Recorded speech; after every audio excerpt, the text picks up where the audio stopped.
Aboriginal and Torres Strait Islander viewers are advised that the following program contains images of people who have died.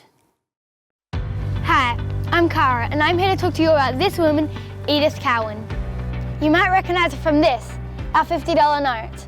But Edith was actually the first woman to serve as a Member of Parliament.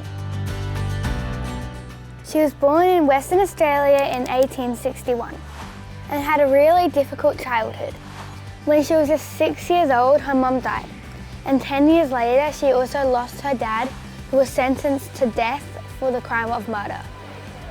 But it was these experiences early in her life that steered her towards a career dedicated to the protection of women's and children's rights. She established a bunch of clubs and societies to support them, helped create what we know today as a children's court, and in 1921 became the first woman elected to Parliament in the seat of West Perth. If it wasn't for her hard work, women might not even be lawyers today, nor even have equal legal rights as men.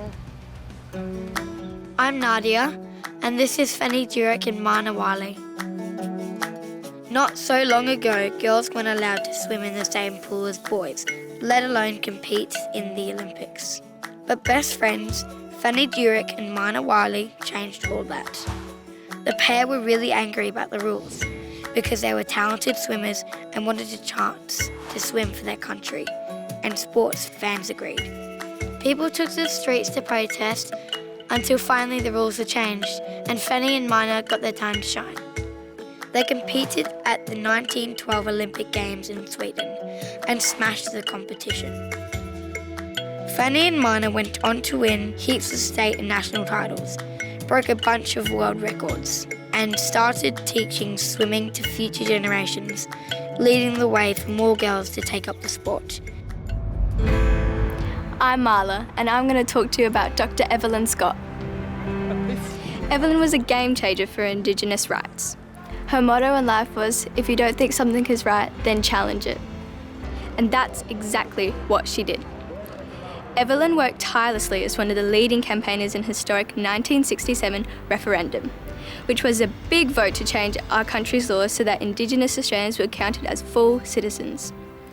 When Aussies went to the polls, 90% voted yes to change the constitution, the biggest yes vote in our nation's history. In 2003, Evelyn was appointed an Officer of the Order of Australia, and her legacy continues to inspire reconciliation across the country. Hi, I'm Bella, and this is Louise Mack. Louise, or Louie, as her friends called her, worked as a journalist, novelist and poet in Sydney back in the 1890s. But then she decided she wanted to be successful all over the world, so she packed up her stuff and headed to Europe.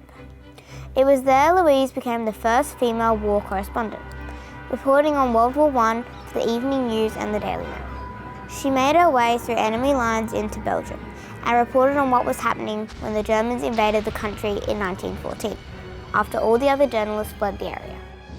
The whole city was mine. I seemed to be the only living thing left. The ghosts of 500,000 people floated before my vision.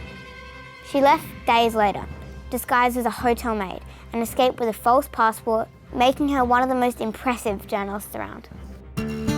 These are just a few of the Australian women who have changed history. By breaking boundaries, Fighting for the rights of others, And never taking no for an answer. They've inspired us to be the best we can be and make the world a better place in the future.